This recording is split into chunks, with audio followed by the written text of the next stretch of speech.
খাবার আর জল নির্দিষ্ট সময়ে ঘরে পৌঁছে দিয়ে যাচ্ছে এক সুঠাম গার্ড, কিন্তু তার মুখে কুলুপাঠা। রুষা কয়েকবার জিজ্ঞাসা করার চেষ্টা করছে মেজর সাহেব কোথায়, উত্তর মেলেনি। এই গুমোট নির্জনতা তাকে কুড়ে কুড়ে খাচ্ছে। তাওয়াজের দেওয়া সেই নীল পাথরের লকেটটা এখনও তার কবজিতে বাঁধা, যা এখন আর অলংকার নয়, বরং তার বন্দিত্বের সড়ক হয়ে কামড়ে ধরে আছে চামড়া। বারান্দার রেলিংয়ে রাখা রুশিয়ার হাত দুটো ঠান্ডায় জমে বরফ হয়ে আছে, কিন্তু তার ভেতরে জ্বলছে এক অভিমানী আগুন।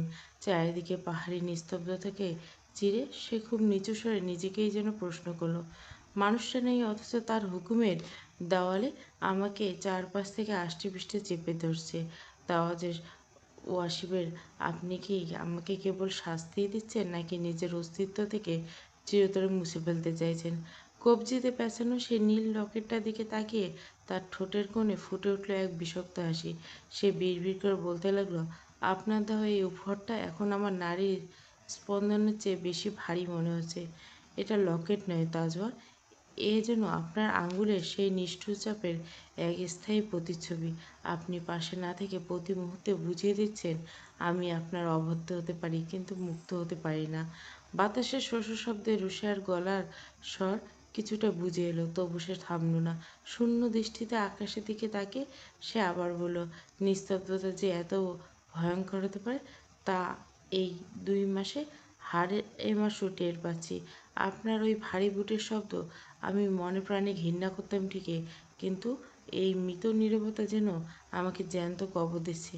আপনি পাথর তাজওয়ার, আপনি পাথর বলে হয়তো জানেন শীতলতা দিয়ে কীভাবে মানুষকে তিলে তিলে জমিয়ে মারতে হয়। অন্ধকারে গা ছমছমে অরণ্যের দিকে তাকিয়ে রুষা শেষবারের মতো দীর্ঘশ্বাস ফেলে মনে মনে বলল, মালিকানার দাবি করা তো খুব সহজ ছিল মেজর, কিন্তু সেই মালিকানা রক্ষা করাটা কি বড্ড কঠিন মনে হলো আপনার কাছে? নাকি আপনি ভয় পাচ্ছেন এই খাঁচায় বন্দি পাখিটার চোখের দিকে তাকালে আপনার ওই পাথরের হৃদয়টা কোনোদিন গলে যাবে? অসহ্য যন্ত্রণা, দম বন্ধ করা একাকিত্ব যখন সহ্যের সীমা ছড়িয়ে গেল, তখন রুষা কাঁপা কাঁপা হাতে ড্রেসিং টেবিলের উপর রাখা ল্যান্ডফোনটা তুলে নিল। তার আঙুলে অভ্যস্তভাবে একটা নাম্বার গিয়ে থামল, রেহেনা চৌধুরী, তার শাশুড়ি মা। ফোনটা কয়েকবার বাজার পর ওপাশ থেকে হ্যালো এবং গম্ভীর কণ্ঠস্বর ভেসে এলো, হ্যালো। শাশুড়ির কণ্ঠস্বর শুনে রুশিয়া এতক্ষণ জমানো সব ভাত ভাঙে ফেলল। সে নিজেকে সামলাতে পারল না, ফুপিয়ে কেঁদে উঠে বলল, মা, আমি আর পাচ্ছি না।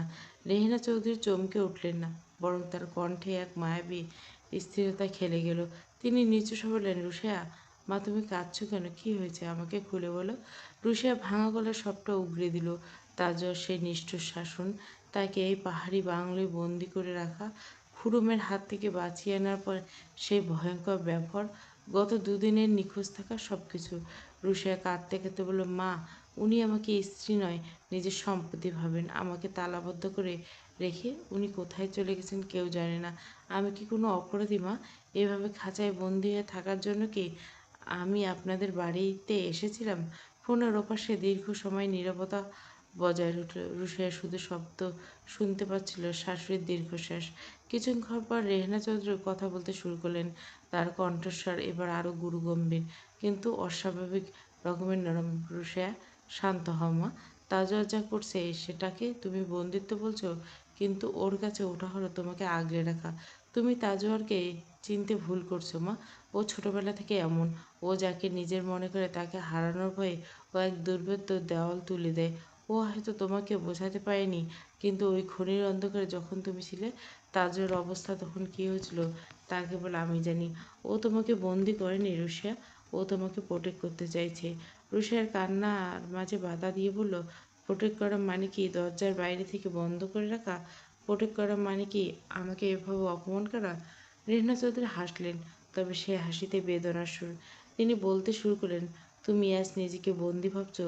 তুমি তো আমার এই মেজরের মাকে চেনো না রুশিয়া। তুমি আমাকে আজ দেখেছ এক গম্ভীর দায়িত্ববান চৌধুরী গিন্নি হিসেবে, কিন্তু তুমি জানো না আমার শরীরটা কেমন ছিল। তিনি একটু থামলেন, তারপর হয়তো অতিথি ফিরে গেলেন। তারপর বললেন, আমি যখন বাড়িতে আসি, আমি ছিলাম এক চঞ্চল কিশোরী। প্রজাপতির মতো উড়ে বেড়াতাম, সারা বাড়ি মাতিয়ে রাখতাম। শাসনের শিকল কি আমি জানতাম না। এই চৌধুরী বাড়ির নিয়ম আর অভিজাত্য যাতা খেলে পরে আমার সেই চঞ্চলতা একদিন হারিয়ে গেল।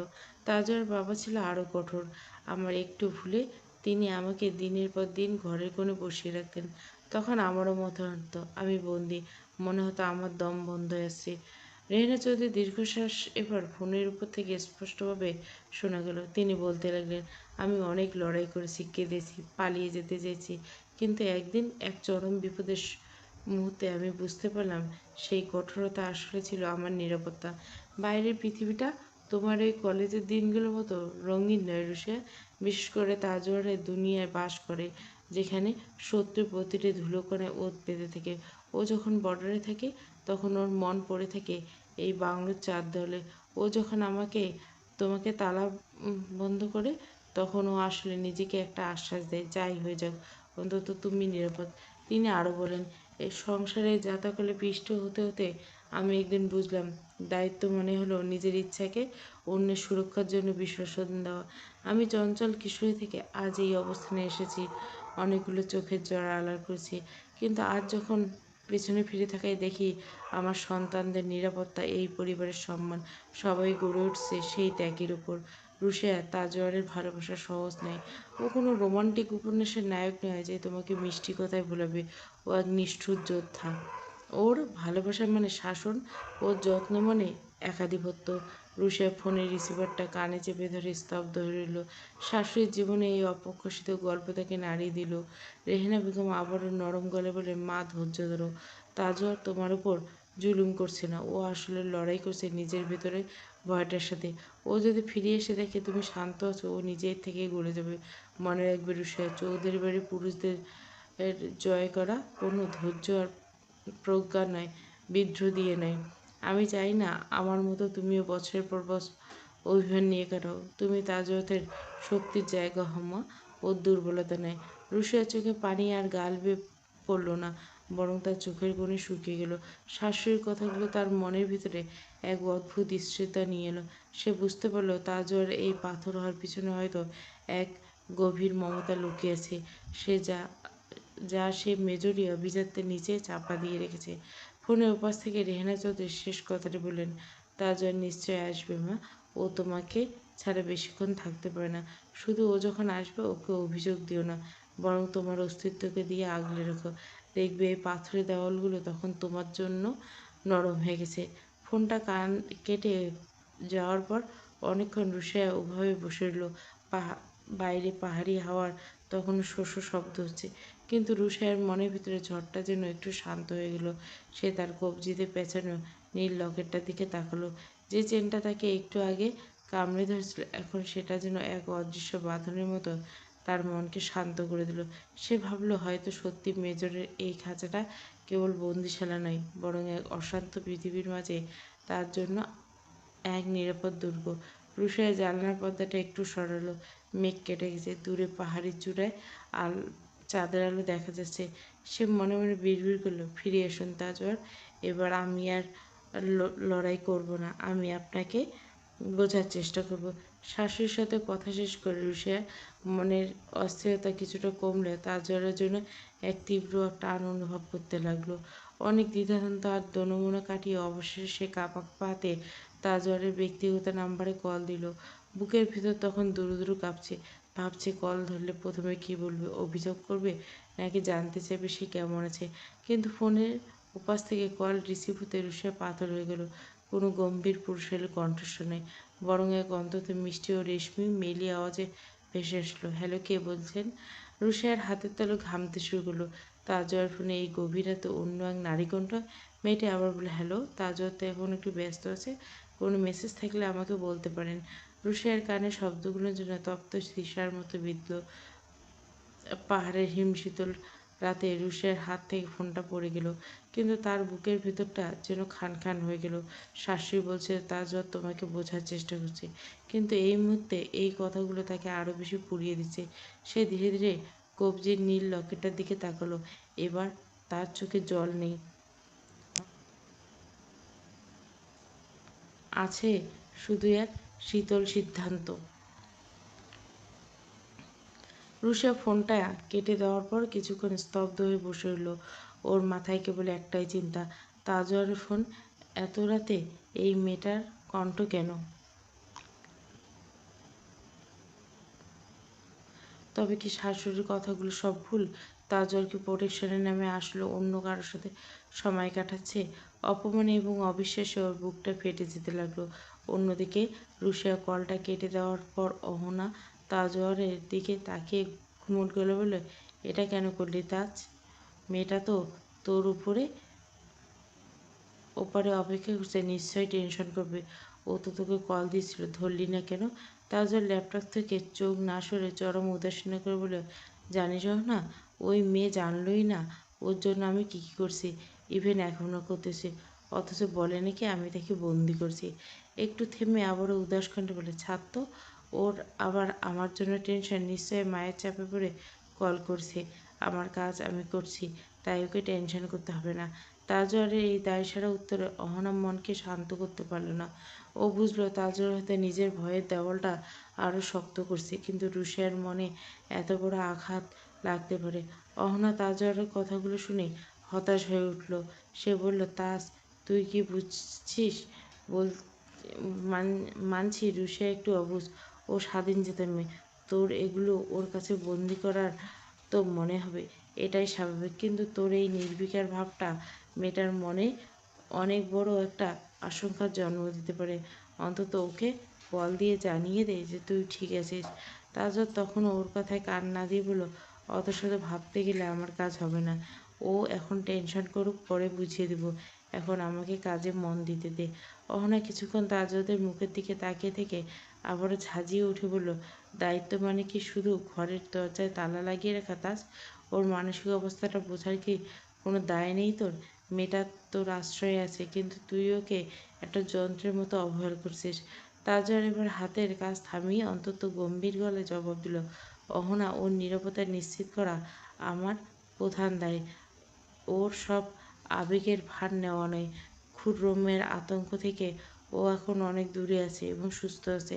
আপাতত আমার কাছে সেটাই যথেষ্ট। আবেগের চেয়ে বাস্তবকে অগ্রাধিকার দিতে শেখ। অহনার চোখে এবার রাগ স্পষ্ট হয়ে উঠল। সে এক পা এগিয়ে গিয়ে তীক্ষ্ণ স্বরে বলল, তুই কি মানুষ তাজ, নাকি সত্যিই পাথর? সামান্য একটু সান্ত্বনা দেওয়ার সময় তোর নেই? ও তোর স্ত্রী, তোর কয়েদি না। অথচ তুই ওকে এমন খাঁচায়, অদৃশ্য খাঁচায় বন্দি করছিস যেখানে ওর শ্বাস নিতে কষ্ট হচ্ছে। তাজওয়ার এবার কলমটা টেবিলের উপর সজোরে নামিয়ে রাখলো। তার চোয়াল শক্ত হয়ে উঠল। কড়া গলায় বলল, আমি একজন মেজর অহনা। আমার দায়িত্বগুলো আমি তোর চেয়ে অনেক ভালো বুঝি। যুদ্ধক্ষেত্র হোক কিংবা সংসার, আবেগে গা ভাসানো আমার পেশা নয়। খুররুমের থাবা ওকে বের করে এনে নিরাপত্তা নিশ্চিত করা এখন আমার প্রধান কাজ। সেটা করতে গিয়ে যদি আমাকে নিষ্ঠুর হতে হয়, তবে আমি তাই হব। তাজওয়ারের কণ্ঠে কাঠিন্য যেন ঘরের ভেতরের বাতাসকে ভারী করে তুলল। অহনা আর কিছু বলল না, শুধু একটা দীর্ঘশ্বাস পেল। সে বুঝতে পারল তাজওয়ারের ইগোর দেওয়ালটা এতটাই উঁচু যে সাধারণ কোনো যুক্তি বা মায়া দিয়ে সেটা ভাঙা সম্ভব নয়। হয়তো বড় কোনো ঝড় না এলে এই পাথুরে মানুষটার মনে কোনো চির ধরবে না। সে নিঃশব্দে ঘর থেকে বেরিয়ে যাওয়ার সময় একবার শেষবারের মতো তাজওয়ারের দিকে তাকালো। কিন্তু তাজওয়ার ততক্ষণ আবার নির্লিপ্তভাবে ফাইলের পাতায় ডুব দিয়েছে। পরের দিন অপরাহ্নে ধূসর আলো যখন ড্রয়িং রুমের জানলা দিয়ে এসে মেঝেতে লুটিয়ে পড়ছে, ঠিক তখনই দরজায় তাজওয়ার চাবির শব্দ পাওয়া গেল। রুশিয়া সোফায় বসে একটা বই পড়ার চেষ্টা করছে, কিন্তু তার মনে ছিল সদর দরজার দিকে। গত রাতের সেই অমীমাংসিত কলহ আর কিছুদিন ধরে তাজওয়ারের দীর্ঘ নীরবতা তার বুকের ভিতরে এক অজানা আশঙ্কার জন্ম দিছে। দরজা খুলে ভেতরে পা রাখল তাজওয়ার। পরনে তার চিরচেনা ফরমাল পোশাক, চোখে মুখে ক্লান্তির ছাপ থাকলেও ব্যক্তিত্ব সেই একই পাথুরে কাঠিন্য। রুশিয়া হাতের বইটা পাশে রেখে ধীর পায়ে উঠে দাঁড়ালো। তার ঠোঁট জোড়া বারবার কাঁপছিল। হয়তো এক জোড়া সাধারণ শব্দ, আপনি এসেছেন, বাহ, কেমন আছেন, বলার জন্য। কিন্তু তাজওয়ারের চোখের চাহনি ছিল একদম শূন্য। সে রুশিয়ার অস্তিত্বকে সম্পূর্ণ উপেক্ষা করে সরাসরি তার কক্ষের দিকে এগোতে লাগলো। রুশিয়া এক পা বাড়িয়ে ক্ষীণ স্বরে ডাকলো, তাজওয়ার। তাজওয়ার থামল না, এমনকি তার হাঁটার গতি কোনো পরিবর্তন হলো না। রুশিয়ার মনে হলো সে যেন এই বিশাল বাড়ি কোনো আসবাবপত্র, যার কোনো প্রাণ নেই, যার ডাক শোনার প্রয়োজন মনে করে না। কেউ। মেজরের দায়িত্বশীল আড়ালে সে সংবেদনশীল মানুষ ছিল। আজ যেন তার কোনো চিহ্ন অবশিষ্ট নেই। নিজের ঘরে ঢুকে তাজওয়ার আলমারি থেকে কাপড় বের করতে লাগলো। ঘরের ভেতরে নিস্তব্ধতা এতটাই প্রখর ছিল যে কাপড়ের খসখসে শব্দটা রুষার কানে তীরের মতো বিঁধছিল। সে দরজার কাছে এসে দাঁড়িয়েল। তার ইচ্ছে করছিল চিৎকার করে বলতে, কেন এমন করছেন, কেন আমাকে শাস্তি দিচ্ছেন, কিন্তু তাজওয়ার গম্ভীর মুখভঙ্গি তার সব সাহস কেড়ে নিল। ফ্রেশ হয়ে বের হওয়ার সময় তাজওয়ার একবারের জন্য রুষের চোখের দিকে তাকালো না। সে যেন দেওয়াল ঘড়িটার মতো একটা জড়বস্তুকে পাশ কাটিয়ে ডাইনিং টেবিলের দিকে এগোলো। এই নীরবতা কোনো সাধারণ অভিমান নয়, এই জন্য এক ঠান্ডা লড়াই, যেখানে কোনো শব্দ নেই, আছে শুধু অবহেলার তীক্ষ্ণ যাতনা। রুষিয়া দরজায় হেলান দিয়ে দাঁড়িয়ে উঠল। তার চারপাশটা ক্রমশ ঝাপসা হয়ে আসতে লাগলো। সে বুঝতে পারল তাজওয়ারের এই নীরব উপস্থিতি কথা না বলা বারুদের চেয়েও বেশি ভয়ঙ্কর। সে ঘরের থেকেও যেন শতমাইল দূরে অবস্থান করছে। রাতের নিস্তব্ধ ডাইনিং টেবিলে চামচের টুংটাং শব্দ ছাড়া কোনো শব্দই হচ্ছে না। তাজওয়ার নিজের প্লেটের দিকে তাকিয়ে যান্ত্রিকভাবে খাবার খেয়ে যাচ্ছে। তার প্রতিটি ভঙ্গি এতটাই নিয়ন্ত্রিত যে মনে হচ্ছে সে কোনো রোবট।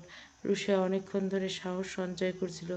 বুকের ভিতর দলা পাকিয়ে আসা অস্থিরতা আর সন্দেহের পাহাড়টা নিয়ে সে আর বেশিক্ষণ চুপ থাকতে পারল না। খাবারের মাঝপথে রুষা হাত থামিয়ে দিয়ে সরাসরি তাজওয়ার দিকে তাকালো। কাঁপা গলায় সে জিজ্ঞাসা করল, কাল ফোনে ওই মেয়েটা কে ছিল?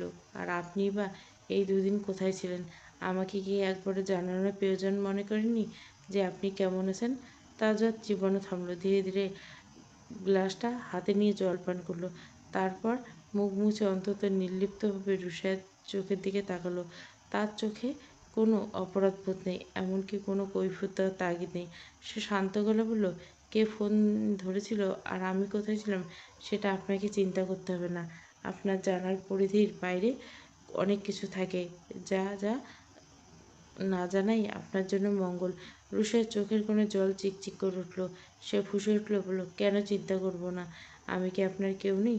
আপনার জীবনে কোনো ঘটনাতে কি আমার অধিকার নেই? তাজওয়ার আবার চেয়ার ছেড়ে উঠে দাঁড়ালো। তার চোখে এক ধরনের চূড়ান্ত সিদ্ধান্ত নেওয়ার কঠোরতা কাজ করছে। সে পকেট থেকে হাত বের করে স্থিরভাবে রুষার দিকে তাকিয়ে বলল, আপনি ভুলে যাচ্ছেন আমাদের বিবাহিত সম্পর্কের কথাটা। অধিকার আর দায়িত্ব দুটো এক জিনিস নয়। আমি আপনার নিরাপত্তা নিশ্চিত করার দায়িত্ব নিচ্ছি। আমার ব্যক্তিগত জীবনের সব প্রশ্নের জবাব দেওয়ার কোনো অঙ্গীকার আমি করিনি। যাই হোক, আমরা কালই এই বাড়ি ছেড়ে ফিরে যাব। রুষা স্তব্ধ হয়ে তার কথাগুলো শুনছিল। তাজওয়ার একটু থেমে আবার বলতে শুরু করলো, শহরে ফিরে যাওয়ার পর আপনি আপনার মতো স্বাধীনভাবে চলতে থাকবেন। যেখানে যেতে চান, যার কাছে যেতে চান, আমি বাধা দিব না। আপনার জীবন থেকে উপর থেকে আমার সব নিয়ন্ত্রণ আমি তুলে নিচ্ছি। কালকের পর আপনার মুক্তি। তাজওয়ারের কথা শেষ করে যখন দরজার দিকে পা বাড়াল, রুষা পিছন থেকে চিৎকার করে উঠে বলল, সব সিদ্ধান্তকে আপনার একার? আমি আপনার সাথে এই বাড়িতে এসেছি কি শুধু আপনার হুকুম শোনার জন্য? আপনি 2 দিন কোথায় ছিলেন, কার সাথে ছিলেন সেটা জানার অধিকার কি নেই আমার? তাজওয়ার থামল, কিন্তু পেছন ফিরল না। খুব শান্ত গলায় বলল, কিছুটা অধিকার ছিল, কিন্তু তাও আপনি নিজে হারিয়েছেন রুষা, যখন থেকে আপনি আমাকে বিশ্বাসের বদলে সন্দেহ করা শুরু করেছেন। রুষা এক দৌড়ে ওর সামনে গিয়ে দাঁড়ালো, চোখে জল নিয়ে বলল, সন্দেহ? একটা অজানা মেয়ে আপনার ফোন ধরবে তা আর আমি চুপ করে থাকবো? আপনি কি চান আমি পাথর হয়ে বসে থাকি? তাজওয়ার এবার রুষার চোখের দিকে সরাসরি তাকালো। তার চোখে রাগ নেই, আছে এক ধরনের ক্লান্তি। সে বলল, আমি চেয়েছিলাম আপনি অন্তত একবার আমাকে জিজ্ঞাসা করবেন আমি ঠিক আছি কিনা, কিন্তু আপনি ব্যস্ত ছিলেন ফোনের ওপাশের মানুষটাকে নিয়ে। যার উপর ভরসা নেই তার সাথে থাকা যায় না। কাল সকালে প্রস্তুত থাকবেন, আমি আপনাকে আপনার জায়গায় পৌঁছে দেব। কথাগুলো বলে তাজওয়ার এক মুহূর্ত অপেক্ষা করল না। তার গম্ভীর পায়ের আওয়াজে ড্রয়িং রুম পেরিয়ে নিজের ঘরের দিকে চলে গেল। রুষা পাথর হয়ে বসে রইল ডাইনিং টেবিলে। সে মুক্তির জন্য যে এতদিন ছটফট করছে, আর সেই মুক্তির কথা শুনে তার বুকটা হাহাকার করে উঠল। তাজওয়ার বলল, কাল থেকে আপনি মুক্তি। কিন্তু রুষার বুক হাহাকার করে উঠল কেন? সে মুক্তি চেয়েছিল, সেটা পেয়ে কাঁদছে কেন? রাতের নিস্তব্ধতা যখন চারপাশকে গ্রাস করে নেয়, তখন মানুষের মনের ভিতরে শব্দগুলো যেন আরও প্রকট হয়ে ওঠে। রুষার মনে হচ্ছে এই নিস্তব্ধ ধারালো কাচের মতো তার বুকের ভিতরটা ক্ষতবিক্ষত করে দিচ্ছে। ড্রয়িং রুমের কোণে রাখা ঘড়িটার টিকটিক শব্দ আজ অস্বাভাবিক জোরে জোরে কানে বাজছে। প্রতিটি সেকেন্ডের জন্য তাকে মনে করে দিচ্ছে আজ সময় ফুরিয়ে আসছে। তাজওয়ারের সেই কথাগুলো, কাল থেকে আপনি মুক্তি, তীরের মতো তার হৃদয়ে বিঁধে আছে। ডাইনিং টেবিলে বাতিটি টিম টিম করে জ্বলছে। সে আবছা আলো আঁধারিতে রুশাইয়ের নিজের হাত দুটো দিতে তাকিয়ে রইল। এই তো কয়েকদিন আগে এই হাত দুটো পরম নির্ভরতায় তাজওয়ারকে আঁকড়ে ধরেছিল যখন খুররমের গুন্ডারা তাকে তাড়া করছিল। অথচ আজকাল যে মানুষটা একটুখানি সান্নিধ্যের জন্য সে ছটফট করে, সেই মানুষটা আজ তাকে অবলীলায় ছুঁড়ে ফেলে দিল। মুক্তি, এই কি সেই মুক্তি যা সে চেয়েছিল, নাকি এই মুক্তি আসলে এক প্রকার নির্বাসন? রুশাইয়া ধীর পায়ে তাজওয়ারের ঘরের সামনে গিয়ে দাঁড়ালো। দরজাটা সামান্য ফাঁক করা। ভেতরে ল্যাম্পশেডের মৃদু হলুদ আলো দেখা যাচ্ছে। এক অদ্ভুত দৃশ্য। অন্তত সুশৃঙ্খল আর গম্ভীর মানুষটা, যাকে সবাই একজন কঠোর মেজর হিসেবে চেনে, সে আজ পরম মমতায় রুশাইয়ের সুটকেস গোছাচ্ছে। আলমারি থেকে একে একে রুশাইয়ের কাপড়গুলো বের করে ভাঁজ করে রাখছে তাজওয়ার। অত্যন্ত নিখুঁত তার হাত, যেন কোনো মূল্যবান যুদ্ধের ম্যাপ বা দামি আসবাবপত্র প্যাকিং করে অন্য কোথাও পাঠিয়ে দেওয়ার প্রস্তুতি চলছে। এই দৃশ্যটা রুশাইয়ের সহ্যের সীমার বাইরে চলে গেল। সেই মানুষটাই তাকে চলে যেতে বলছে, সেই আবার তার জিনিসপত্র গুছিয়ে দিচ্ছে। এটা কি সৌজন্য নাকি অবজ্ঞা? রুশাইয়ের আর সহ্য হলো না। সে ঝড়ের বেগে ঘরে ঢুকে তাজওয়ারের হাতটা খপ করে ধরে ফেলেন। ভাঙা গলায় চিৎকার করলো, থামুন আপনি! কে অধিকার দিয়েছে আপনাকে আমার ব্যাগ গোছানোর? আমি কি একবারও বলেছি যে আমি চলে যাব? তাজওয়ারের হাত থামলো ঠিকই, কিন্তু রুশাইয়ের দিকে তাকালো না। তার দৃষ্টি মেঝের দিকে নিবদ্ধ, যেন কার্পেটের নকশাটা খুব মনোযোগ দিয়ে দেখছে। অন্তত শান্ত গলায় সে বলল, অধিকার তো আপনি কেড়ে নিয়েছেন রুশাইয়া। আপনি তো চেয়েছিলেন এই বন্দির দশা থেকে মুক্তি পেতে। বলেছিলাম এই চার দেওয়ালের আপনার দম বন্ধ হয়ে আসছে। আমি শুধু আপনার সেই ইচ্ছেটা পূরণ করছি। একজন মেজরের কাজ শুধু নির্দেশ দেওয়া নয়, প্রয়োজনে সময় পিছু হটাও শিখতে হয়। রুশাইয়া সুটকেসের উপর হাত রেখে কাঁপা গলায় বলল, আপনি কি এতটাই নিষ্ঠুর? একটা বড় জানতে চাইলেন না আমি কেন ওসব করছি? তাজওয়ার সুটকেসের চেনটা টেনে সোজা হয়ে দাঁড়ালো। তার চোখে এক হিমশীতল শূন্যতা। সে শান্ত গলায় বলল, কারণটা অপ্রাসঙ্গিক রুশাইয়া। আপনার চোখে আমি একজন অপরাধী, আর একজন অপরাধীর সাথে এক ছাদের নিচে থাকা আপনার জন্য যন্ত্রণা। আমি শুধু আপনার সেই যন্ত্রণাটা লাঘব করেছি। মুক্তি দিচ্ছি বলে কি মুক্তি দেওয়া যায়? রুশাইয়া শার্টের হাতা খামচে ধরল। আপনি জানেন আমি আপনাকে ছাড়া থাকতে পারবো না, তাও কেন ঠেলে দিচ্ছেন? তাজওয়ার এবার রুশাইয়ের চোখের দিকে স্থির দৃষ্টিতে তাকালো। তার চোয়াল শক্ত হয়ে গেল। সে নিচু স্বরে বলল, যেখানে বিশ্বাস নেই সেখানে ভালোবাসা কেবল একটা বোঝা। আপনি কাল রাতে আমাকে নয়, আমার সততাকে সন্দেহ করছেন। আর একজন সৈনিকের কাছে সততার চেয়ে দামি আর কিছু নেই। কাল সকালে গাড়ি আসবে, তৈরি থেকো। তাজওয়ার হাতটা সরিয়ে নিয়ে জানলার দিকে ফিরে তাকলো। রুশাইয়া বুঝল এই পাথরের দেওয়ালে আঘাত করা বৃথা। সে ধরা গলে বলল, আমি যদি মরে যাই তবু কি আপনার এই ইগো ভাঙবে না? তাজওয়ার উত্তর দিল না, শুধু অন্ধকারের দিকে তাকিয়ে নিজের দীর্ঘশ্বাস আওড়ালো। রুশাইয়ার জবাব না পেয়ে হতাশ হয়ে একটু পিছিয়ে গেল। দীর্ঘশ্বাস ফেলে আবার উঠে এলো। ইচ্ছে পূরণ করছেন নাকি আমাকে সরিয়ে দিয়ে নিজের রাস্তা পরিষ্কার করছেন? রুশাইয়ের কণ্ঠ এবার বিষাদ আর ক্ষোভে মিশে গেল। কাল রাতে ওই মেয়েটার সাথে আপনি ছিলেন বলে কি আজ আমাকে বিদায় করার এত তাড়া? আপনি কি চান না আমি আপনার অপরাধের সাক্ষী হয়ে থাকি, নাকি সেই নতুনের আগমনে পুরনো বোঝাটাকে ঝেড়ে ফেলতে চাইছেন? তাজওয়ার আবার রুশাইয়ের চোখের দিকে সরাসরি তাকালো। সেই চোখে কোনো রাগ নেই, নেই কোনো উগ্রতা, বরং সেখানে এক গভীর সাগরের মতো বিষণ্ণতা খেলা করছে। সে রুশাইয়ের হাতটা আলতো করে সরিয়ে দিয়ে বলল, বিশ্বাস যেখানে বিষিয়ে যায় রুশে, সেখানে মুক্তি দেওয়াটা স্রেফ সময়ের অপচয়। আপনি আমাকে সন্দেহ করছেন, এটাই কি যথেষ্ট নয়? কাল সকালে গাড়ি ঠিক করে সময় নিচে তৈরি থাকবে। রাত অনেক হয়েছে, এখন গিয়ে শুয়ে পড়ুন, আপনার শরীর ভালো না। তাজওয়ার আর এক মুহূর্ত সেখানে দাঁড়ালো না। লম্বা লম্বা পা ফেলে সে ঘর থেকে বেরিয়ে বারান্দায় চলে গেল। বাইরে তখন ঝিরিঝিরি বৃষ্টি শুরু হয়েছে। এপ্রিলে অকাল বৃষ্টি যেন প্রকৃতির কান্নার প্রতিধ্বনি। অন্ধকারে আকাশের দিকে তাকিয়ে তাজওয়ার একটা দীর্ঘশ্বাস ফেলল। তার পকেটে থাকা ফোনটা আবার ভাইব্রেট করে উঠল। স্ক্রিনে অহনা নামটা জ্বলজ্বল করছে। তাজর একবার চারপাশ দেখে নিয়ে ফোনটা কানে নিল। ওপাশ থেকে অহনার উদ্বিগ্ন এবং উত্তেজিত কণ্ঠ ভেসে গেল। তাজ, তুই কি পাগল হয়ে গেছিস? তুই কি সত্যি রুশিয়াকে কাল পৌঁছে দিয়ে আসবি? তুই জানিস না পরিস্থিতি কতটা ভয়ঙ্কর হতে পারে। ও একা ওই পরিস্থিতির বাইরে বের হলে খুররম ভাইয়ের লোকে ওকে ছিঁড়ে খাবে। ওর প্রাণের ঝুঁকি আছে। এটা জানার পর তুই এমন সিদ্ধান্ত নিতে পারিস না। তাজওয়ার ঠান্ডা গলায় চিবিয়ে চিবিয়ে বলল, অহনা, খুররম ভাইয়ের হাত থেকে বাঁচানোর দায়িত্ব আমার। কিন্তু আমার সাথে থেকে যদি প্রতি মুহূর্তে সন্দেহের বিষয়ে তিলে তিলে মরে, তবে সেই দায় আমিই নিতে পারবো না। ও আমার উপর বিশ্বাস হারিয়েছে, আর একজন মেজরের কাছে বিশ্বাসের চেয়ে বড় অস্ত্র আর কী হতে পারে? যে হাত আমার দিকে সন্দেহের আঙুল তোলে, সেই হাত আমি ধরে রাখতে পারবো না। তোর ইগো কি ভালোবাসার চেয়ে বড় হলো তাস? তুই কি বুঝতে পারছিস না ও এমন কেন করছে? ও তোকে হারানোর ভয়ে অস্থির। অহনার প্রশ্নে তাজর নিস্তব্ধ হয়ে গেল। ফোনের ওপাশ থেকে শুধু বৃষ্টির শব্দ শোনা যাচ্ছিল। তাজর উত্তর দিল না। সে ফোনটা কেটে দিয়ে রেলিং ধরে শক্ত করে দাঁড়িয়ে রইল। বৃষ্টির ছাড় তার ভালো লাগছে, কিন্তু সে নড়ল না। সে জানে রুশাইকে দূরে পাঠিয়ে দেওয়ার মানে নিজের কলিজাটা শরীর থেকে ছিঁড়ে আলাদা করা। কিন্তু তার জীবন তো সাধারণ কোনো মানুষের মতো নয়। তার চারিপাশে শত্রুরা ওত পেতেছে। কাল রাতের ঘটনা ছিল অন্তত সংবেদনশীল। সে খুররমের এক গোপন আস্তানা হানা দিতে গিয়েছিল একক অভিযানে। সেখানে আন্ডারকভার এজেন্ট হিসেবে কাজ করা অহনা, যাকে রুশিয়া অন্য মেয়ে ভেবে ভুল ভেবেছে, তাকে নিশ্চিত মৃত্যুর হাত থেকে বাঁচিয়ে এনেছিল।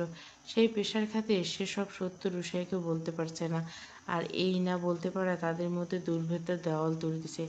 ভোর হওয়ার ঠিক আগ মুহূর্ত। আকাশের রংটা তখন ছাই বর্ণ ধারণ করছে। রুশিয়া সারা রাতে চোখের পাতা এক করতে পারেনি। ক্লান্ত শরীর সে বারান্দায় এসে দাঁড়ালো। দেখল তাজওয়ার এখনো সেখানে স্থির হয়ে একই ভঙ্গিতে দাঁড়িয়েছে। বৃষ্টির ছাটে তার কাঁধের শার্ট ভিজে শরীরের সাথে লেপ্টে আছে। লোকটা কি সারা রাত এখানে দাঁড়িয়েছিল? রুশিয়ার খুব ইচ্ছে হলো সব অভিমান ভুলে গিয়ে পিছন থেকে তাজওয়ার হাতটা ধরতে, বলতে, কোথাও যাব না আমি, আমাকে তাড়িয়ে দিন না। এই মিথ্যে মুক্তির চেয়ে আপনার এই বন্দিশালাই আমার কাছে অনেক। কিন্তু তার কণ্ঠস্বর অবরুদ্ধ হয়ে রইল। ইগো আর অভিমান বড় ভয়ঙ্কর জিনিস।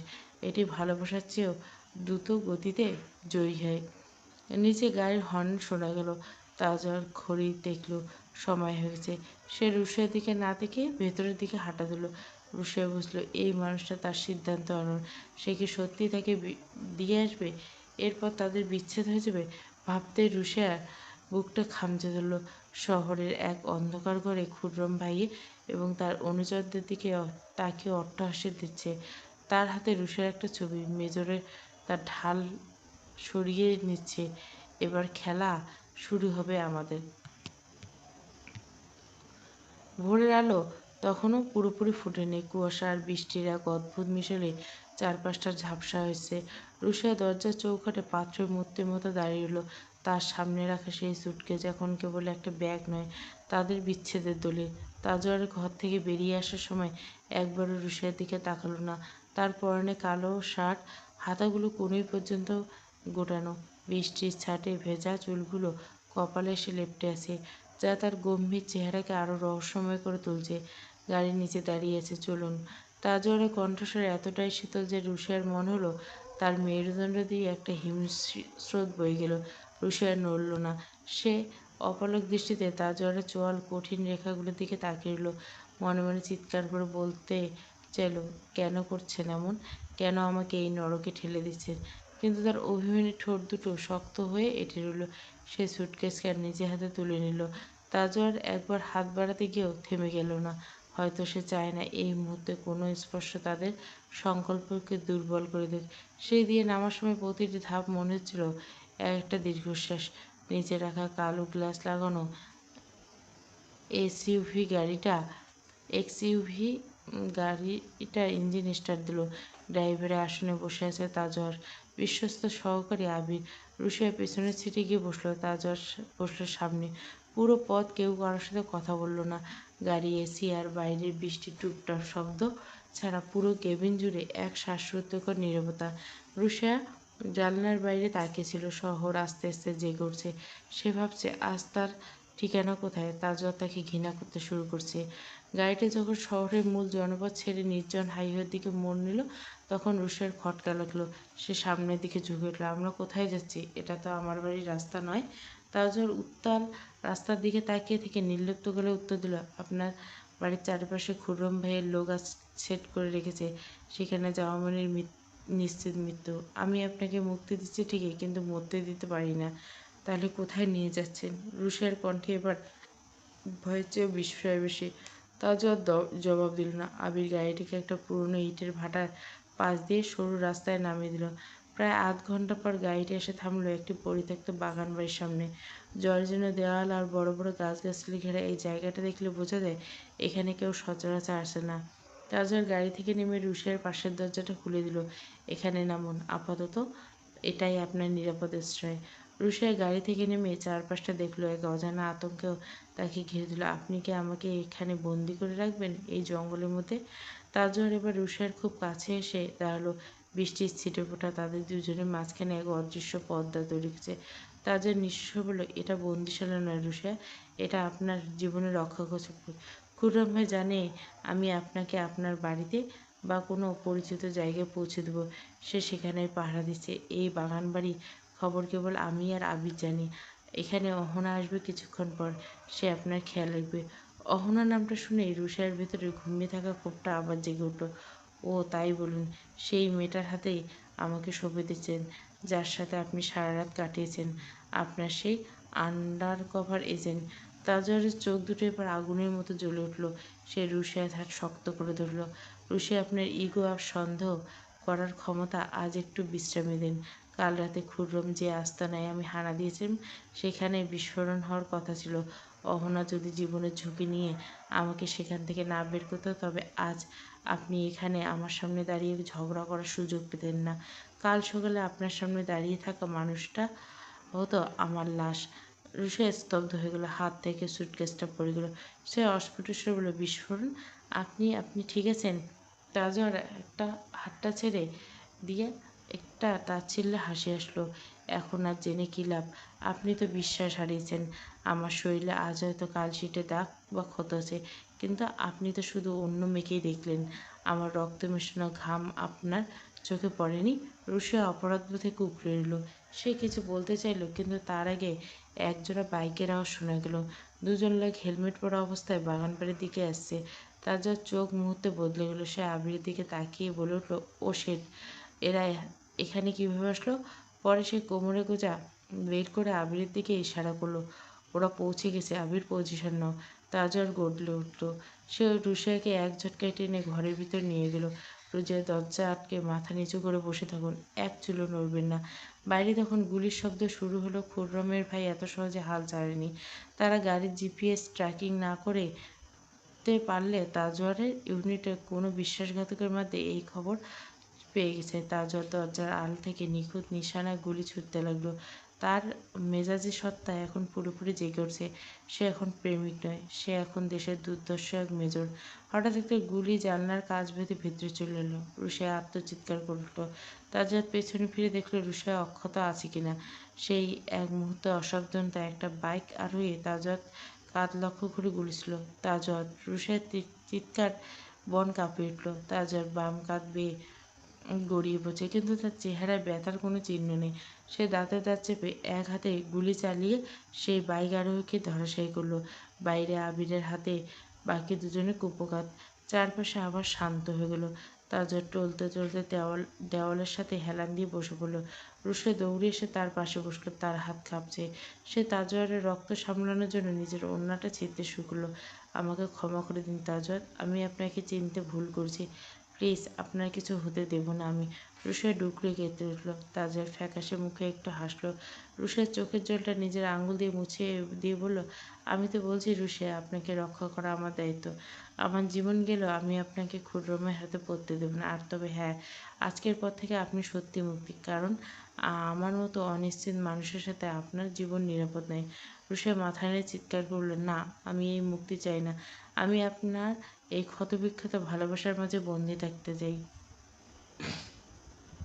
বাগানবাড়ির স্যাঁতস্যাঁতে ঘরের ভিতরে বাতাস ভারী হয়ে আসা গন্ধে রুষার দম বন্ধ হচ্ছিল। তাজওয়ার কাঁধ মেঝে পড়িয়ে থাকা যখন মেঝেতে টুপ টুপ করে পড়তে লাগলো, রুষা হিতাহিত জ্ঞান হারিয়ে ওর ক্ষতস্থান তার 2 হাতে চেপে ধরল। ঠিক সেই মুহূর্তে আবির হন্তদন্ত হয়ে গড়ে উঠল। দরজার আড়ালে পজিশন নিয়ে বাইরে এক রাউন্ড গুলি ছুড়ে সে পেছনে তাকলো। তাজওয়ারের অবস্থা দেখে ওর কপালে দুশ্চিন্তার ভাব। স্যার, আপনি তো পুরো ভিজে গেছেন রক্তে। এভাবে রক্তক্ষরণ হতে থাকলে আপনি তো দ্রুত শকে চলে যাবেন। আমাদের এখান থেকে এখনই মুভ করতে হবে। আবিরের কণ্ঠে স্পষ্ট অস্থিরতা। তাজওয়ার দেওয়ালে পিঠ ঠেকে কোনোমতে ভারসাম্য বজায় রেখে দাঁড়িয়েছিল।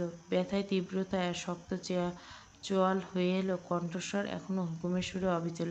সে আবিরের দিকে তাকিয়ে ফিসফিস করে বলল, আগে জিপিএস জামারটা অন কর আবির। ওরা এত নিখুঁতভাবে এই জায়গায় পৌঁছালো কীভাবে? ইউনিটের ভিতর নিশ্চয়ই কোনো বেইমান আছে যে তথ্য লিক করছে। যতক্ষণ না ব্যাকআপ আসছে, বাইরে বের হওয়া মানে আত্মঘাতী সিদ্ধান্ত। রুষা তখনও ফুঁপিয়ে কেঁদে উঠছে।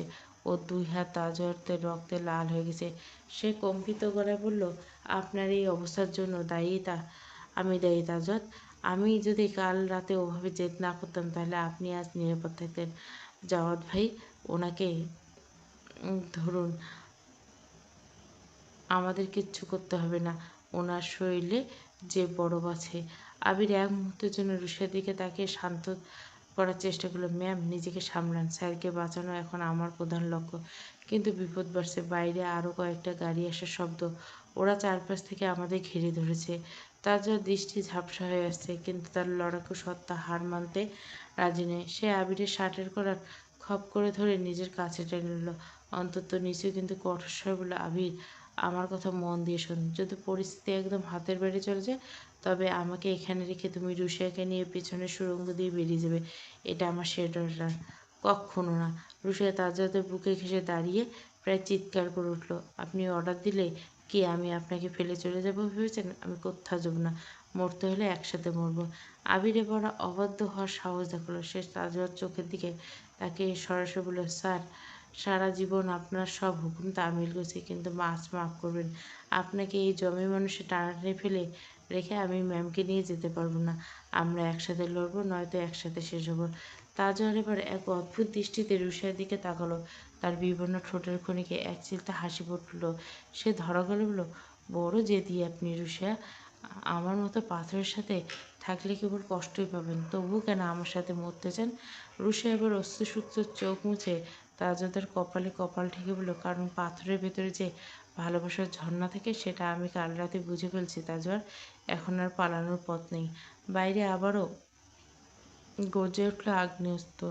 কাঁচ ভাঙার শব্দে ঘরটা কেঁপে উঠল। তাজওয়ার সজাগ হয়ে উঠল। এক হাতে পিস্তল উঁচিয়ে অন্য হাতে তাজওয়ার আগলে ধরার প্রস্তুতি নিল। খুব দ্রুত ফুরিয়ে আসছে। আর বাইরের অন্ধকারটা বাগান এখন সাক্ষাৎ মৃত্যুপুরী হয়ে দাঁড়িয়েছে। বাগানবাড়ির দেওয়ালগুলো যেন এক একটা আর্তনাদ হয়ে ফিরছে। বাইরে গুলির আওয়াজ এখন আর ঘন ঘন শোনা যাচ্ছে। আবির জানলার এক কোণে পজিশন নিয়ে অবিরাম গুলি চালিয়ে যাচ্ছে। কিন্তু শত্রুপক্ষ সংখ্যায় অনেক বেশি। ঘরের ভিতরে আবছা অন্ধকারে তাজওয়ার শরীরটা ক্রমশ শিথিল হয়েছে। রুষিয়া তার ওড়না দিয়ে তাজওয়ারের কাঁধের ক্ষতস্থানটা শক্ত করে বেঁধে রাখছে, কিন্তু রক্ত যেন কোনো বাদ মানছে না। সাদা ওড়নাটা এখন পুরোপুরি টকটকে লাল। তাজওয়ার চোখ মেলো, প্লিজ আমার দিকে তাকান। আপনি তো হার মানতে জানেন না, আজ কেন হার মানছেন? রুষিয়ার গলার স্বর কান্নায় বুঝে আসছে। সে তাজওয়ারের 2 হাতে তালে দিয়ে তাজওয়ার ঠান্ডা হয়ে আসা গাল দুটো আগলে ধরল। তাজওয়ার ঠোঁট জোড়া নীল হয়ে আসছে। সে খুব কষ্টে একবার চোখ মেলার চেষ্টা করলো। রুষিয়ার অশ্রুসিক্ত মুখটা তার ঝাপসা দৃষ্টিতে ভেসে উঠল। সে কাঁপা কাঁপা হাত বাড়িয়ে রুষিয়ার চিবুক স্পর্শ করলো। ফিসফিস করল, কাঁদবেন না। একজন মেজরের জীবনে এমন আজ নয়তো কাল। শুধু দুঃখ একটাই, আপনাকে ঠিকমতো গুড বাই বলা হলো না। খবরদার ও কথা বলবেন না। রুষিয়া ধমক দিয়ে উঠল, যদিও তার নিজের শরীর থরথর করে কাঁপছে। আপনি তো বলেছিলেন আমাকে রক্ষা করার দায়িত্ব আপনার। দায়িত্ব অর্ধেক রেখে পালিয়ে যাওয়া কি একজন সৈনিকের কাজ? ঠিক তখনই আবির চিৎকার করে উঠল, স্যার, ওরা মেন গেট ভেঙে ফেলেছে। ব্যাকআপ ট্রেন আসতে আরও 10 মিনিট। আমাদের হাতে সময় নেই। আপনি ওদের আটকে রাখার চেষ্টা করছে। আপনি ম্যামকে নিয়ে সুড়ঙ্গের দিকে যান। তাজওয়ার দাঁতে দাঁত চেপে দেওয়াল ধরে দাঁড়ানোর চেষ্টা করলো। রুষিয়া তাকে কাঁধ দিয়ে আগলে ধরল। যন্ত্রণায় তাজওয়ারের কপাল কুঁচকে এলো। ঠিক সে হাল ছাড়ল না। এই মুহূর্তে মরলে চলবে না, রুষাকে নিরাপদে বের করে নিতে হবে। আবির, তুমি একা সামলাতে পারবে না, তাজওয়াত হাঁপাতে হাঁপাতে বলল। পারতেই হবে স্যার, আপনি দেশের সম্পদ আর ম্যাম আপনার আমানত। আমি থাকতে কেউ আপনাদের স্পর্শ করতে পারবে না। আবিরের কণ্ঠ আত্মত্যাগের সুর। রুষা তাজওয়াতকে নিয়ে পিছনের অন্ধকারে সুড়ঙ্গ দিয়ে এগোতে লাগলো। এই সুড়ঙ্গ বাগান বাড়ির রান্নাঘরের নিচে দিয়ে সোজা জঙ্গলের পথে নিয়েছে।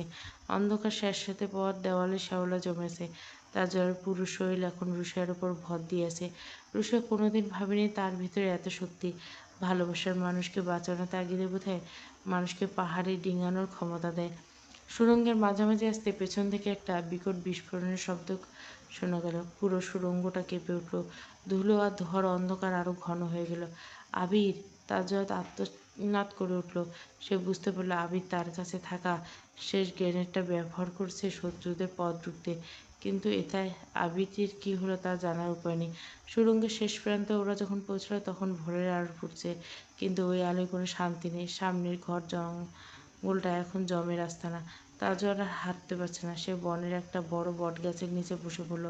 তার শরীর নিস্তেজ হয়ে আসছে। রুষা, শুনুন। তাজওয়ার খুব কষ্ট করে কথা বলছে। সে বনের রাস্তা দিয়ে সোজা পশ্চিমে গেলে একটা হাইওয়ে পাবেন। সেখানে গিয়ে কোনো আর্মির গাড়ি দেখলে থামাবেন। আমাকে পকেটে আমার আইডি কার্ড আছে, দেখাবেন। আপনি এসব কী বলছেন? আপনাকে ফেলে আমি কোথাও যাব না। রুষা চিৎকার করে উঠল। জেদ করবেন না, আমার সময় শেষ হয়ে আসছে। কিন্তু আপনি বেঁচে থাকলে আমার মরেও শান্তি। রুষা, আমি কোনোদিন বলতে পারিনি আমি কিন্তু আমি আপনাকে নিজের চেয়েও বেশি। তাজওয়ার কথা শেষ হলো না। তার হাতটা রুষার হাতের মুঠো থেকে আলগা হয়ে মাটিতে পড়ে গেল। মাথাটা একদিকে হেলে গেল। তাজওয়ার, তাজওয়ার! রুষার চিৎকার পুরো জঙ্গল কাঁপিয়ে উঠল। কিন্তু কোনো উত্তর নেই। লোকটার শ্বাস প্রশ্বাস যেন স্থির হয়ে গেছে। রুষার মনে হলো তার পৃথিবী ওলটপালট হয়ে গেছে। যে মানুষটা কঠিন শাসনের উপর রেগে থাকতো, আর সেই শাসনের অভাবে তাকে নিঃস্ব করে দিয়েছে। সে তাজওয়াতের বুকে মাথা রেখে ডুকরে কেঁদে উঠল। ঠিক তখনই বনের ঝোপঝাড়ের আলো থেকে একটা ছায়া বেরিয়ে এলো। খুররম ভাইয়ের প্রধান ভাড়াটে খুনি জামশেদ তার অনুচরদের নিয়ে ওদের ঘিরে ধরছে। জামশেদের একটা ধারালো ছুরি নিয়ে হাসতে হাসতে এগিয়ে গেল। মেজর তো শেষ, এবার এই সুন্দরী পালা। মেজরের দেওয়া কষ্টের বদলা আমরা তোমার উপর দিয়ে নেব। রুষা মাথা তুলল। তার চোখে এখন আর ভয় নেই, আছে তীব্র ঘৃণা আর প্রতিবাদের আগুন। সে তাজওয়ারের কোমর থেকে ব্যাকআপ তুলে নিল। তাজওয়ার তাকে শিখিয়েছিল কীভাবে সেফটি পিন খুলতে হয়। কাছে আসবি না শয়তান, যদি আসিস তবে নিজেই বুক ঝাঁঝরা করে দিব।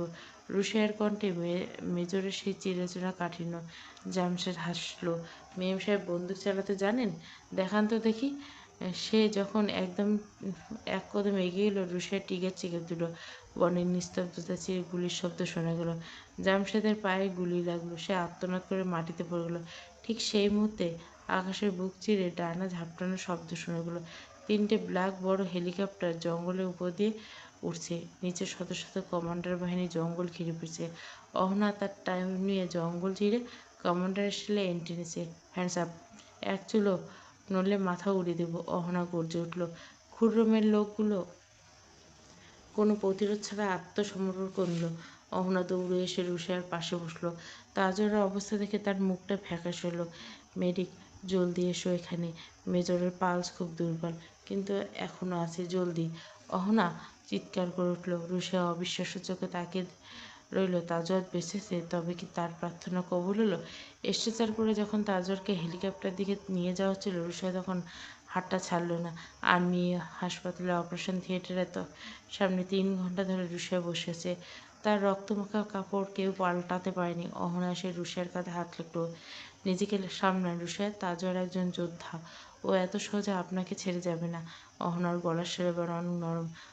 রুষা অহনার দিকে তাকিয়ে বলল, আমি আপনাকে ভুল বলছিলাম। তাজওয়ার আপনাকে বিশ্বাস করতে, অথচ আমি বাদ দিন ওসব। আমার আন্ডারকভার এজেন্ট জীবনটা এমন। মানুষ আমাদের ভুল বোঝে, কিন্তু আমাদের দেশ আর মিশন বড়। তাজওয়ার আপনাকে ভালোবেসেছে রুষা, এটা ওর জীবনের সবচেয়ে বড় সত্য। ও কাল রাতে যখন খুররমের আস্তানায় ছিল, তখন ও বারবার জাওয়াদকে কল করে আপনার খবর নিচ্ছিল। অপারেশন থিয়েটারে বাতি নিভে গেল। ডাক্তার বেরিয়ে এলো। তার কপালে ঘাম। রুষা দৌড়ে গিয়ে ডাক্তারের সামনে দাঁড়ালো। ডাক্তার সাহেব, ও কেমন আছে? ডাক্তার হাসলেন। মিরাক্কেল। রুশিয়া ম্যাডাম, গুলি হাড় ছুঁয়ে বেরিয়ে গেছিল, প্রচুর রক্তক্ষরণ ছিল, কিন্তু ওনার বেঁচে থাকা তীব্র ইচ্ছা আর সময়মতো হাসপাতালে পৌঁছানো ওকে বাঁচিয়েছে।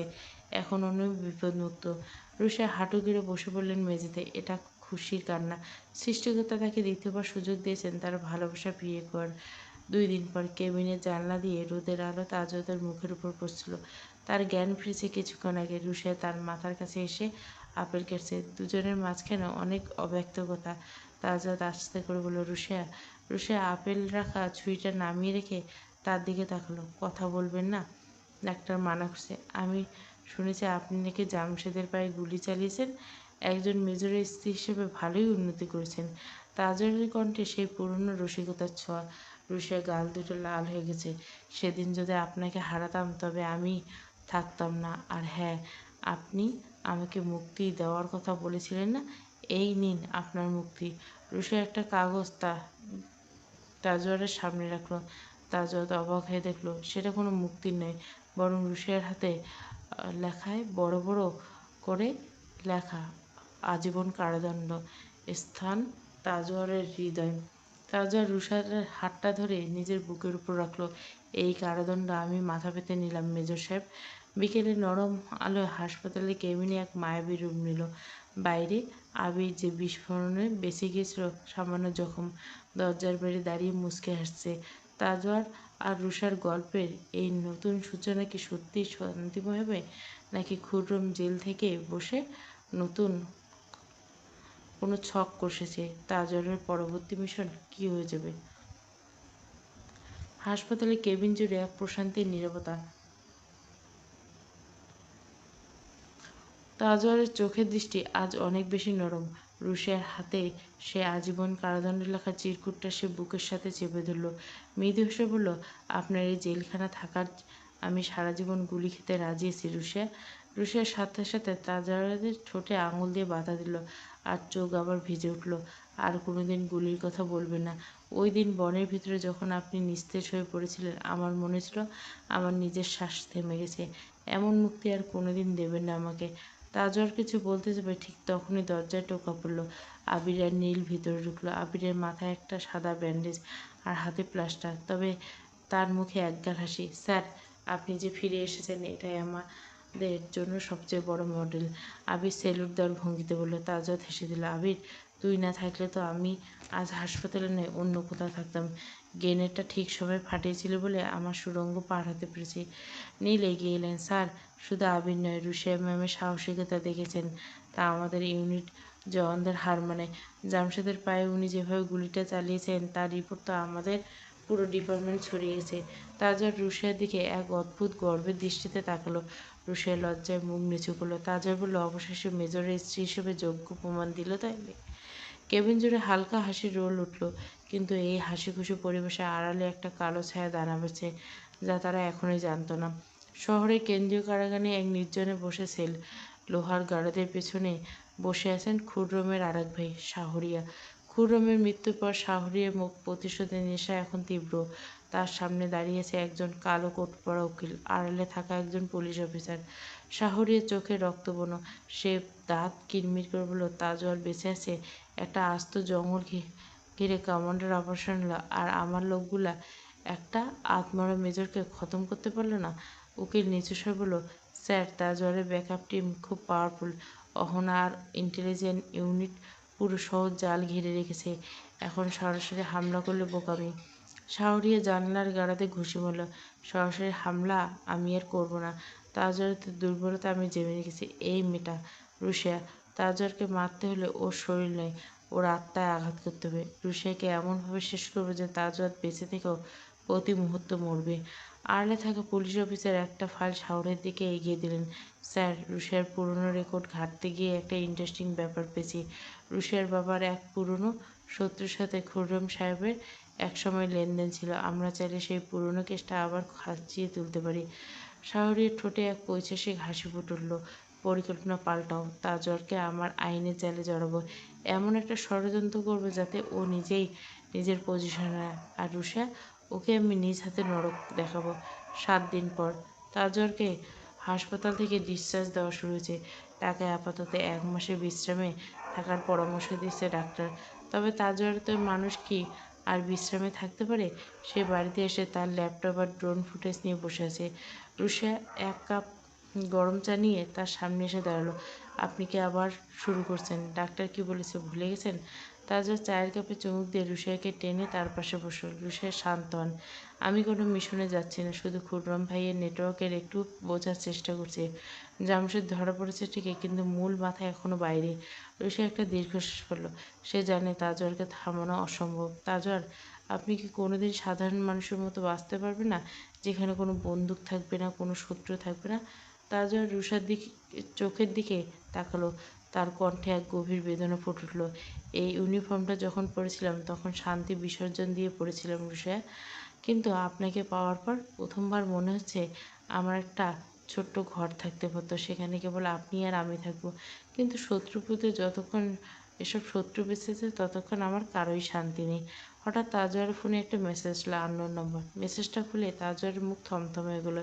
স্ক্রিনে রুষার বাবার পুরনো বাড়ির একটা ছবি, আর নিচে লেখা, আগুনটা এখনো নিমে যাওয়া, এবার দহন আপনার পালা।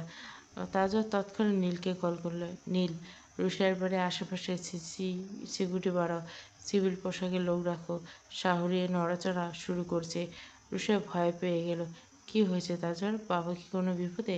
তাজওয়ার রুষার দুই হাত ধরে অভয় দিয়ে বলে, কিচ্ছু হবে না, আমি থাকতে আপনার পরিবারের দিকে কেউ তাকাতে পারবে না, এটা আমার প্রতিজ্ঞা। কিন্তু শাহরিয়ার চালটা ছিল তাজওয়ারের পরিকল্পনার বাইরে। পরদিন সকালে তাজওয়ারের বাড়িতে হানা দিল পুলিশের একটি বিশেষ দল, দুর্নীতি কমিশনের মিশন এসিসি কর্মকর্তা। তাজওয়ার অবাক হয়ে দেখল তার নিজেরই ডিপার্টমেন্টে একজন সিনিয়র অফিসার, কর্নেল মোস্তাক সেখানে উপস্থিত। কর্নেল, আপনি এখানে? তাজওয়ার বিস্ময় প্রকাশ করল। কর্নেল মোস্তাক গম্ভীর মুখে বললেন, দুঃখিত মেজর তাজওয়ার, আপনার বিরুদ্ধে দেশের বিরুদ্ধে ষড়যন্ত্র আর খুররম গ্যাংয়ের কাছ থেকে কোটি কোটি টাকার ঘুষ নেওয়ার প্রমাণ আছে। আপনার লকার থেকে বিদেশি মুদ্রার বান্ডিল আর কিছু গোপন ফাইল উদ্ধার হয়েছে আজ সকালে। তাজওয়ার বজ্রাহত হলো। এসব ডাহা মিথ্যা, আমার লকারে এসব আসার প্রশ্ন ওঠে না। তদন্ত হবে তাজওয়ার, কিন্তু আপাতত আপনার সার্ভিস সাসপেন্ড করা হলো। আপনাকে আমাদের সাথে হেডকোয়ার্টারে যেতে হবে। রুশে চিৎকার করল, আপনার ভুল করছেন। তাজওয়ার দেশের জন্য নিজের জীবন বাজি রেখেছেন, সে কেন এমন করবে? তাজওয়ার রুশাকে থামালো। সে বুঝতে পারল শাহরিয়ার জাল কত গভীর। শাহরি থেকে সামনাসামনি মারতে না পারে সামাজিক আর পেশাগত শেষ করতে চাইছে। তাজওয়ার কর্নেল মোস্তাকের চোখের দিকে তাকে শান্ত করে বলে, আমি যাব, কিন্তু মনে রাখবেন কর্নেল, সত্য চাপা থাকে না, আর একজন মেজর যখন হানা দেয় তখন শত্রু পালানোর পথ পায় না। তাজওয়ার যখন পুলিশের ভ্যানে তোলা হলো, রুশার পেছনে দৌড়াচ্ছিল। তাজওয়ার জানলার গ্রিল দিয়ে হাত বাড়িয়ে রুশাকে বলল, রুশা ভেঙে পড়ো না, আবির আর নীল আপনার সাথে আছে, অহনাকে বিশ্বাস করবে, আমি খুব দ্রুত ফিরব। তাজওয়ার যখন চলে যাওয়ার পর রুশা এক ড্রয়িং রুমে বসে কাঁদছিল, কিন্তু তার কান্নার মাঝে ফোনের ওপাশে আবার একটা মেসেজ, খাঁচার পাখি তো খাঁচায় গেল, এবার শিকারির পালা। রুশায় বলল, তাজওয়ার শাহরি এখন সরাসরি তাকে টার্গেট করছে, কিন্তু এবারে রুশা সেই আগের মতো ভীতু নয়। সে তাজওয়ারের সেই রক্তমাখা ওড়নাটা হাতে নিল। তুমি আমাকে লড়তে শিখেছ তাজওয়ার, তুমি ফিরে আসা পর্যন্ত আমি একা এই যুদ্ধে লড়ব। রুশা অহনাকে ফোন করলো। অহনা, তাজওয়ারকে ফাঁসানো হয়েছে, আমাদের হাতে সময় কম। শাহরিয়ার পরবর্তী চাল কী হতে পারে সেটা আমাদের জানা নেই। ওপাশে অহনার কণ্ঠ দৃঢ়, রুশা, আমি জানতাম আপনি ফোন করবেন। নীল আর আবির আপনার বাড়ির কাছে আছে। আমরা একটা কাউন্টার প্ল্যান করছি। শাহরিয়া ভাবছে যে সে জিতে গেছে, কিন্তু সে জানে না মেজরের বাঘনি এখন শিকার করতে শিখে গেছে। গভীর রাতে শহরে এক নির্জন গুদামে শাহরিয়ার লোকজন জড়ো হয়ে আসে। তারা ভাবতে পারেনি তাজওয়ার নেই মানে রাস্তা পরিষ্কার। শাহরিয়ার জেল থেকে বসে তার গুন্ডাদের নির্দেশ দিচ্ছে রুশাকে তুলে আনার জন্য, কিন্তু তারা জানে না সেই অন্ধকারে গুদামের ছাদে অলরেডি পজিশন নিয়ে ফেলছে জাওয়াদ আর আবির। আর নিচে একটা কালো হুডি পরা অন্ধকার চিরে দাঁড়িয়েছে এক নারী, তার হাতে তাজওয়ারের দেওয়া পিস্তল। রুশা বিড়বিড় করে বলল, শিকার শুরু হোক। তাজওয়ারকে জেল থেকে শহরের উপকণ্ঠে পরিত্যক্ত সেই গুদামঘরটি এখন মৃত্যুপুরীতে পরিণত হলো। বাইরে ঝিঁঝি পোকার ডাক আর তেলের ড্রামা চুইয়ে পড়া কেরোসিনের গন্ধ, বাতাস ভারী হয়েছে। শাহরিয়ার পাঠানো ভাড়াটে গুন্ডারা ভেতরে গোল করে বসে মদ্যপান করছে আর অট্টহাসিতে ফেটে উঠছে। তাদের ধারণা, মেজর তাজওয়ান যখন খাঁচায় বন্দি তখন তার স্ত্রীকে তুলে এনেছে সময়ের ব্যাপার। গুদামের অন্ধকারে একটা বড় তেলের ড্রাম আড়ালে দাঁড়িয়ে আছে রুশিয়া, আর তার মাথায় হুডি টানা, মুখটা ছায়ায় রাখা। তার হাতে ধরা সেই পিস্তলটি আজ আর কাঁপছে না। তাজওয়ারের রক্তমাখা সেই ওড়নাটা সে কবজিতে শক্ত করে বেঁধে নিল, যেন ওটা তাকে প্রতিটি মুহূর্তে মনে করে দেয় এই লড়াইটা শুধু বাঁচার নয়, এই লড়াইটা তাজওয়ার সম্মান। বস বলছে মেয়েটাকে জ্যান্ত চাই, মেজরের সামনে ওকে শেষ করবে, যাতে মরার আগে মেজর নিজের হাত দেখতে পায়। গুন্ডাদের সর্দার কাল্লু হাসতে হাসতে বলল, ঠিক সেই মুহূর্তে গুদামের ছাদের একটি টিন সারি আবির আর নীল নিচে দড়ি বেয়ে নামলো। তাদের হাতে রুশিয়া দেখল ইশারা পাওয়ার সময় হাতে নেই। সে পকেট থেকে একটা ছোট্ট স্মোক গ্রেনেড বের করে মেঝের দিকে ছুড়ে দিল। মুহূর্তের মধ্যে পুরো গুদাম ধোঁয়ায় ভরে গেল। হেই, ধোঁয়া কোত্থেকে এলো? সবাই পজিশন নাও, কাল্লু চিৎকার করে উঠল। অন্ধকারের মাঝে গুলির শব্দ শোনা গেল। আবির আর নীল অত্যন্ত নিপুণভাবে একে অপরের গুন্ডাদের ধরাশায়ী করতে শুরু করলো। রুশে যখন দেখল কাল্লু জানলার দিকে পালানোর চেষ্টা করছে, সে এক মুহূর্ত দ্বিধা না করে ট্রিগার চাপল। গুলিটা কালুর কাঁধ ফুরিয়ে বেরিয়ে গেল। আহ! কালু মাটিতে আছড়ে পড়ল। রুষা ধীর পায়ে তার সামনে গিয়ে দাঁড়ালো। হুডিটা সরিয়ে সে কালুর চোখের দিকে তাকালো। সেই চোখে এখন কালবৈশাখী ঝড়ের তাণ্ডব। রুষা শান্ত অথচ তীক্ষ্ণ গলা বলল, শিকারে যখন বাঘিনী ডেরায় ঢুকে তখন ফেরার পথটা বন্ধ হয়ে যায়। শাহরিয়া গিয়ে বলল, খাঁচার পাখি তো বন্দি হয়েছে ঠিকই, কিন্তু জঙ্গলের এখন বাঘিনীর দখলে। নীল এগিয়ে এসে কাল্লুর হাতে হাত করা পড়ল। ম্যাম, আপনি অবিশ্বাস্য। আমরা ভাবতে পারিনি আপনি এত নিখুঁত নিশানায় গুলি চালাবেন।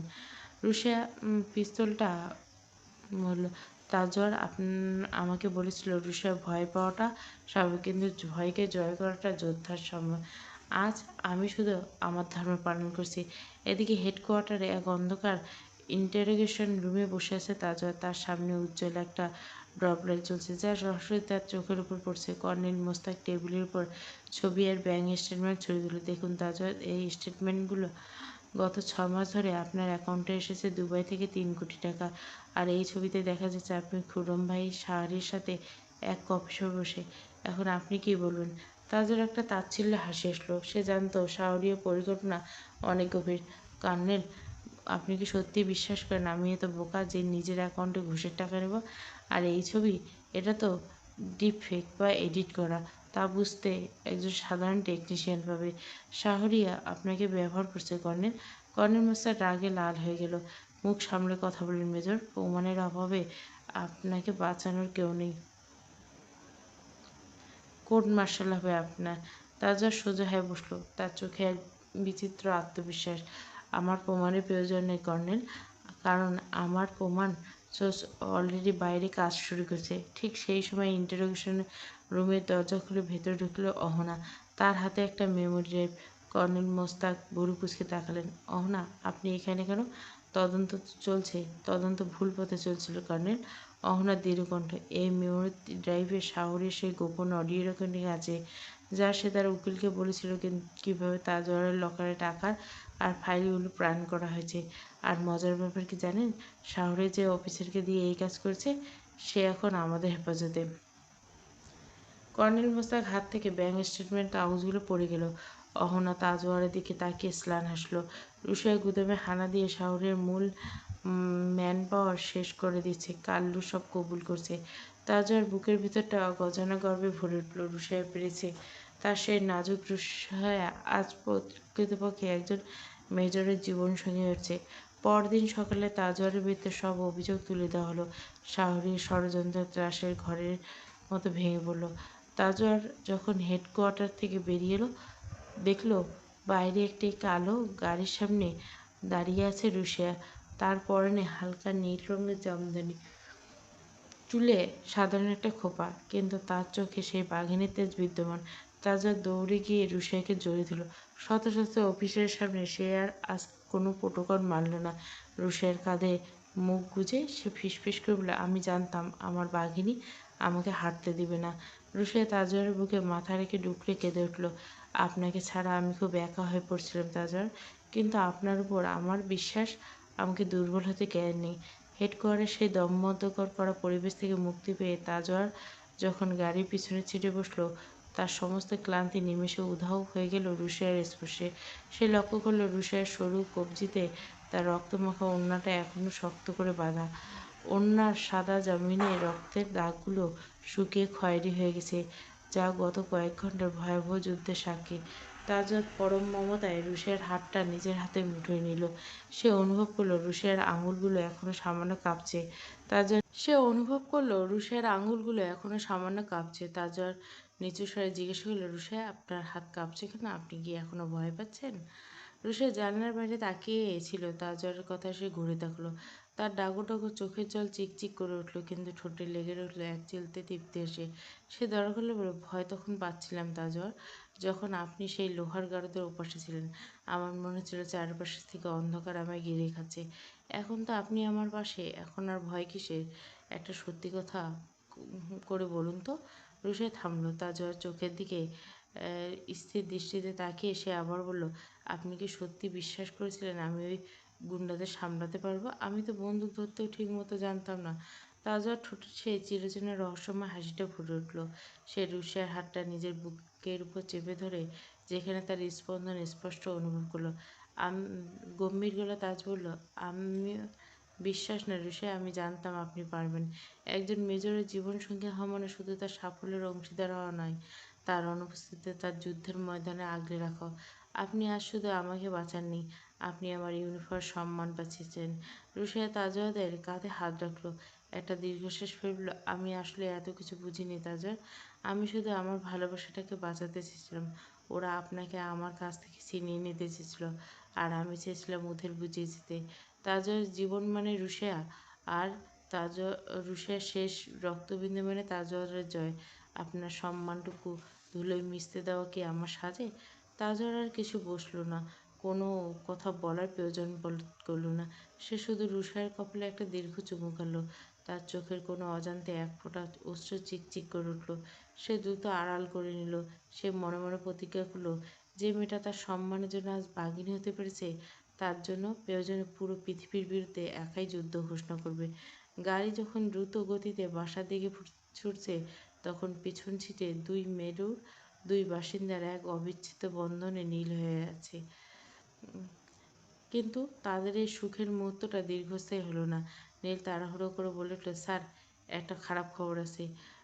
শাহরিয়া জেল থেকে ভ্যান চুরির মাধ্যমে পালিয়েছে, আর পালানোর সময় সে একটা চিরকুট রেখে গেছে। তাজওয়ার রুশিয়াকে আঁকলে ধরল। কি লেখা? নীল চিরকুটটা বাড়িয়ে দিল।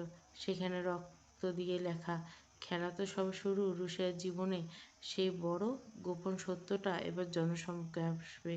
তাজওয়ার, তুমি কি পারবে না তোমার স্ত্রীকে সম্মান নিয়ে বাঁচাতে? তাজওয়ারের কপাল কুঁচকে এলো। রুশিয়ার অতীত নিয়ে কি এমন সত্য শাহরিয়া জানে? রুশিয়া নিজেও ফ্যাকাশে হয়ে গেল। তার বাবার সাথে শাহরিয়া ভাই খুরমের কী সম্পর্ক? তাজওয়ার নীলকে নির্দেশ দিল, অহনাকে বলো শাহরিয়ার পুরো সব রেকর্ড আর রুশিয়ার ফ্যামিলি হিস্ট্রি 1 ঘন্টার মধ্যে আমার টেবিলে চাই। শাহরিয়াকে আমি জ্যান্ত চাই নীল, আর কোনো দয়া হবে না। বাসায় ফেরার পর রুশিয়া খুব গম্ভীর হয়ে উঠল। সে জানলা ধরে দাঁড়িয়ে বাইরের অন্ধকারের দিকে তাকিয়েছিল। তাজওয়ার পেছন থেকে তাকে জড়িয়ে ধরছে। রুশিয়া, শাহরিয়া যা বলছে তা কি সত্যি? আপনি কি কিছু গোপন করছেন? রুশিয়া ঘুরে দাঁড়ালো। তার চোখে এক বিচিত্র আতঙ্ক। তাজওয়ার, আমার বাবা যখন দেউলিয়া হওয়ার পথে, তখন তিনি এক রহস্যময় মানুষের কাছ থেকে বড় অঙ্কের টাকা লোন নেন। বাবা জানতেন না সে মানুষ আসলে খুররম ভাই। লোনের সত্য অদ্ভুত। সেই সত্যের কাগজটা শাহরিয়ার কাছে আছে। কি সত্য রুশিয়া? তাজওয়ার কণ্ঠস্বর থামত। রুশিয়া ফুঁপে উঠল। সত্য ছিল, যদি বাবা টাকা শোধ করতে না পারেন, তবে বাবার একমাত্র মেয়েকে খুররম ভাইয়ের হাতে সঁপে দিতে হবে। আমি ছিলাম সেই লোনের গ্যারান্টি। তাজওয়ার হাত মুষ্টিবদ্ধ হয়ে উঠল। তার মানে রুশিয়া এতকাল শুধু খুররম ভাইয়ের টার্গেট ছিল না, সে ছিল তাদের এক গোপন চুক্তির শিকার। আর এই চুক্তি ব্যবহার করে শাহরিয়া তাকে এখন তাজওয়ারকে ব্ল্যাকমেল করতে চেয়েছে। তাজওয়ার রুশিয়ার কপালে চুমু খেয়ে বলল, কোনো চুক্তি আপনাকে আমার থেকে আলাদা করতে পারে না রুষা। আমি আইনের মেজর হতে পারি, কিন্তু যখন আমার পরিবারের উপর আঘাত আসে তখন আমি শয়তানের চেয়েও ভয়ঙ্কর। শাহরিয়া তার নিজের কবর খুঁড়ছে। গভীর রাতে তাজোয়ার বাড়ির বেল বেজে উঠল। যাওয়ার দরজা খুলতেই দেখলো একটা পার্সেল রাখা।